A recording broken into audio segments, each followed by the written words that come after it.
everyone around the world. I'm Alibi Blue Dragon, and welcome back to another episode of Minecraft. Now, last time that we left off, we were actually building our forever home, terraforming, destroying, rebuilding this wonderful, wonderful land.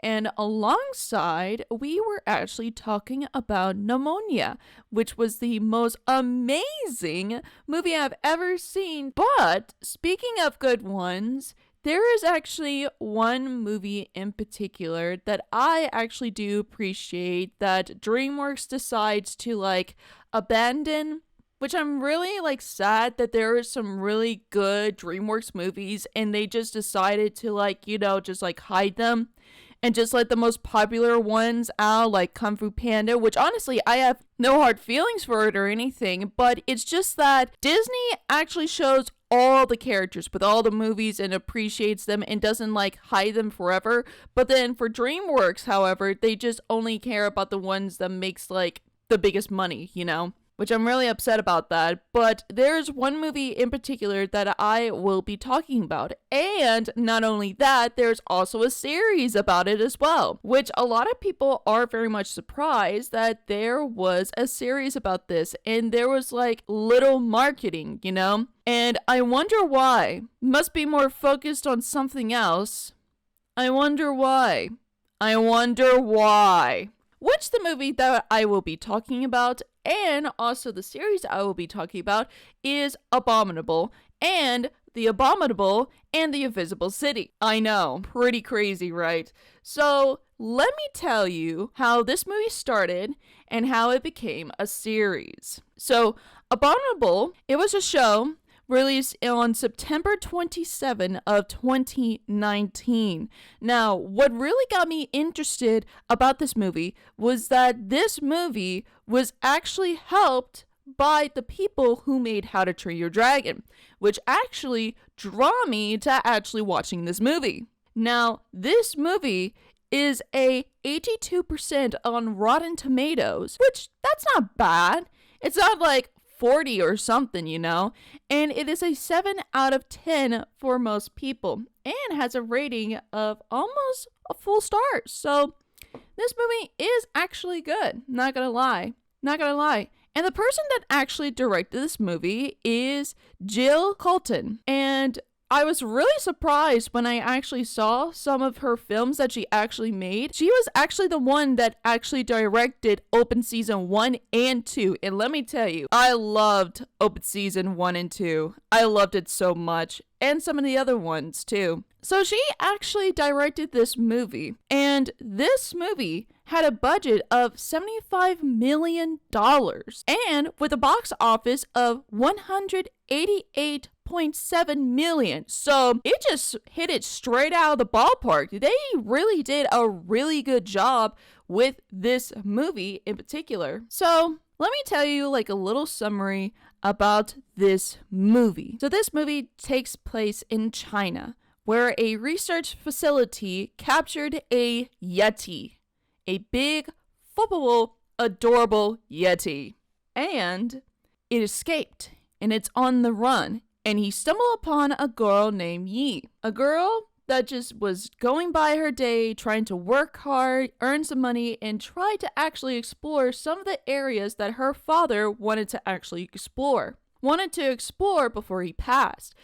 And she was just on the roof one day and stumbled upon the Yeti. The Yeti was hurt, so she bandaged him up and actually was taking care of him. So Yi was actually trying to figure out where the Yeti lives. And of course, the Yeti lives on top of the mountain. So it was her job and her duty to actually go and get the Yeti back to his home up in the mountains. And she was not going to do this alone. She had her 2 friends with her to actually help her get Everest back to the mountain. Which that is the Yeti's name, by the way, if you're very much interested of the name. The research facility is trying to capture this Yeti for a presentation for all the world to see and everything. So it was Yi's job, alongside with her friends, to get Everest back to the mountain before disaster happens. And what was really cool is that some of the cast members actually went to some of the locations that they made into the movie. which was really, really awesome. And including one of the places that they went to was the Lanshin giant Buddha that is literally just sitting on the mountain. It is beautiful, and I really liked how they made it and like presented it, and it was just a really touching moment in that movie. So I'm going to tell you guys about my overall thoughts about the movie. The movie was great. The animation is flawless with its lighting, including some of the characters as well. Now, as for the characters, it was really good characters that actually made this movie really good. There was character development, there was sorrow, there was happiness at the end, and like rejoice. It was a really, really good movie. And the effects, the lightings, alongside with the twisted villain, which I have never thought about that, was really good. The only thing that I was not very much happy about was that there was this one scene where the character got lost and he was trying to find his friends and he was just going all around in the forest. That part, I really did not much like it, like at all. It just kind of felt like a bit childish. Now, honestly, there is a childish moment where there's a whooping snake and he goes like, whoop, whoop, whoop, you know? And there's like jokes and he appears and stuff. And that's what I actually like on the side. But as that forest scene, I just really didn't like it. It just kind of felt like, bit cringy a little bit. Not gonna lie. But overall, the movie was great. Little known, little something here. I actually did notice this. In the movie, there was a yak person, like, herding some yaks in a nearby village where they were actually trying to hide from the scientists. The yak person is actually voiced as Goose from Kung Fu Panda. And I was like, oh my gosh, that's the guy! That's the guy! But overall, the movie was phenomenal with its lightings, its effects, and alongside with its animation, it was flawless. I really love the fact that they made the hair so puffy on the Yeti. It just really, really suited the Yeti.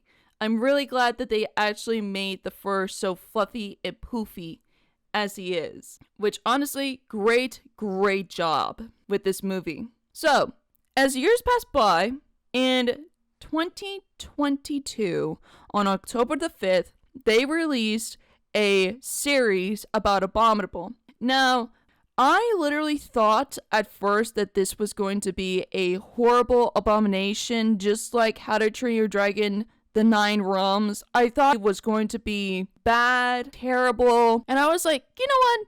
Just the fun of it, just the fun of it. Let's just go in. Let's just go in and see what this is all about, And to my surprise, it was not bad. It was really good. Not gonna lie.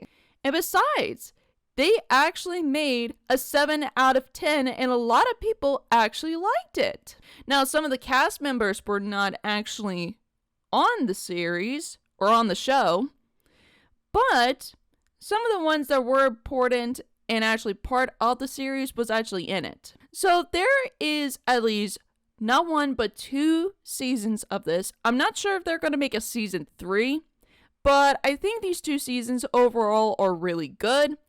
And each season has at least 10 episodes in it. Not like 6 or 7 of them. So let's talk about this series. Basically, this series is about Everest coming back into the city. He misses his friends, he missed his companions, so he went out of his way to go and visit them once more and actually enjoy the company and life of Yi and her friends. And as days go by, they started to realize, hold on, wait, there's more creatures here. There's more other creatures that are living in the city. And they just didn't know about this or anything. And the way that they detect the creatures is by some magic. Which, by the way, Everest has some magic. And Yi actually gained some of the magic from Everest in the first movie. Which was really cool. Not gonna lie. Including the fight scene. That fight scene was awesome. Forgot to mention that, sorry. But yes, they actually found some of the other creatures and actually help other creatures.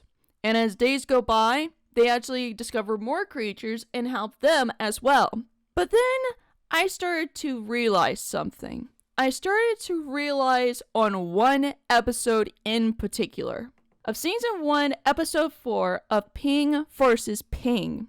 And there were these little creatures, these little fuzzy little creatures that makes candy. And I started to realize, wait, hold on.